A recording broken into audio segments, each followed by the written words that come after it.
How to play chess by yourself. If you've come across this, then that means that, like me, you enjoy a good game of chess every now and then.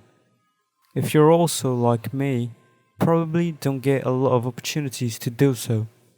Maybe your friends aren't as interested. Maybe you don't have a chess club nearby. Or maybe you just want a bit of practice. Well, I've got the solution, and a damn good one at that. So long as you follow these rules to the letter, you'll be able to enjoy an evenly matched game of chess whenever you feel like. Before you go any further, I really recommend you're at the top of your game, depending on how you go about this. Without further ado, let's start. You might want to read through all this before starting yourself, but you should fine if you just want to follow along each step. Setup. Find a dark room, preferably a basement. If you don't have a basement, turn off all the lights and cover the curtains until it's just about pitch black. You can leave the lights on until you've finished setting up, so long as you know it'll be pitch black when you do. Get a sturdy table. You can use whatever table you like, but you might fare better if you can't move that easily. Set up your chessboard in the middle of the table. Get 2 chairs, one for you and one for your opponent. Set up 2 candles to the left and the right of the chessboard. Have 2 pieces of paper to the left and the right side or your end of the table, along with a pen or pencil. The paper to your left is to keep track of the moves during the game. Lastly, shut off the lights. Starting the game.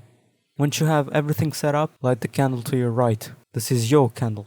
Do not let it go out until the end of the game. You have now begun. You now need to decide what game you're going to play. This is what the paper on the right side is for.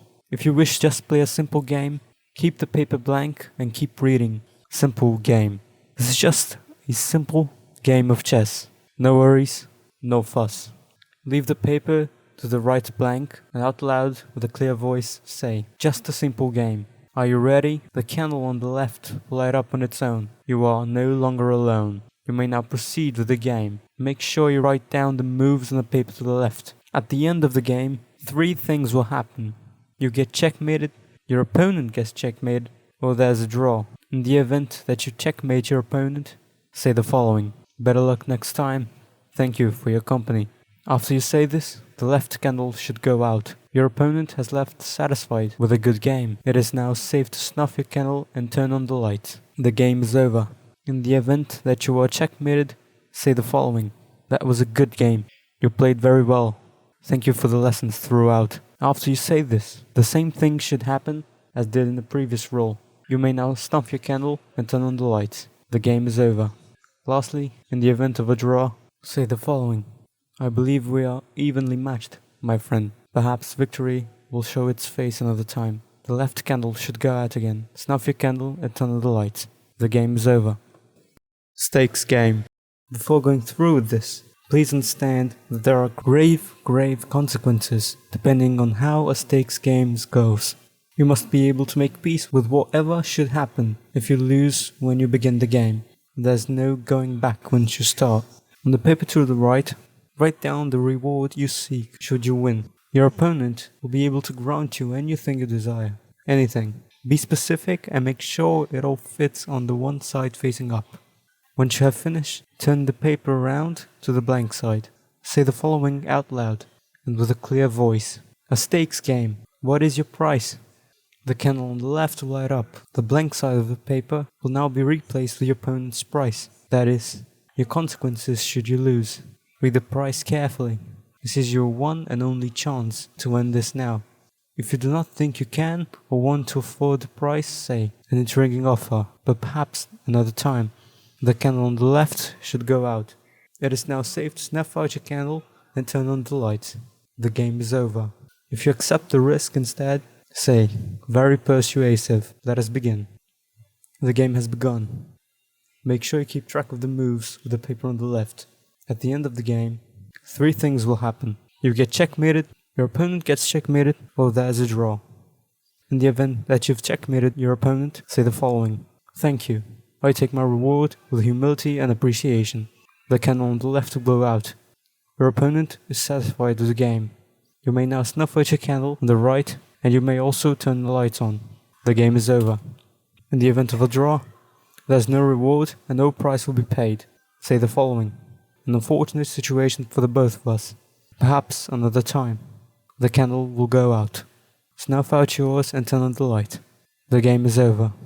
In the incredibly unfortunate event that you get checkmated, I am truly very sorry. There is nothing on earth or heaven that can prevent what happens next.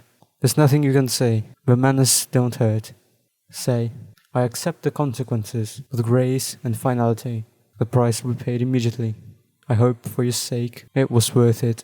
Unfortunately, neither the stakes game or the simple game is really ever safe, even considering the consequences that comes with the stakes game. These rules will prevent even further issues from happening should any of these situations come up. You were never meant to see your opponent apart from the small glimpses you may notice from the candlelight. A lit up room will give you a full view. No one has ever survived with an intact mind afterwards. Your opponent is the guest, and you're the host. Lighting up the left candle instead of the right will reverse these roles. Your opponent will no longer be constrained by the rules of the game, or to the chair. Snuffing out your candle before the game's over is to forfeit the right to your flesh and the soul to your opponent. You belong to them now. Chess is a gentleman's game. Be respectful and say the sayings exactly as they are written. Any disrespectful thing said or poor tone of voice will result in the removal of your tongue. Your opponent will not always be having a good day. Making a move not on their favor or winning too hard against them may cause them to lash out. Since you've done nothing wrong, all that will happen is the table will shake and the pieces will fall off the board. Once this happens, you will have 2 minutes to put the board back exactly as it was. This is why you ought to keep track of every move made. Failing to put the board back as it was within 2 minutes is to exhaust your opponent's patience. Your candle will go out and you'll experience the purest definition of pain. Keep your games spread out. Having games too frequently will give your opponent a liking to your home. They may not leave when the game is over. And if your opponent doesn't leave, you are not to snuff your candle. Keep it lit and leave the house. You have until the candle completely burns to make sure your opponent can never find you.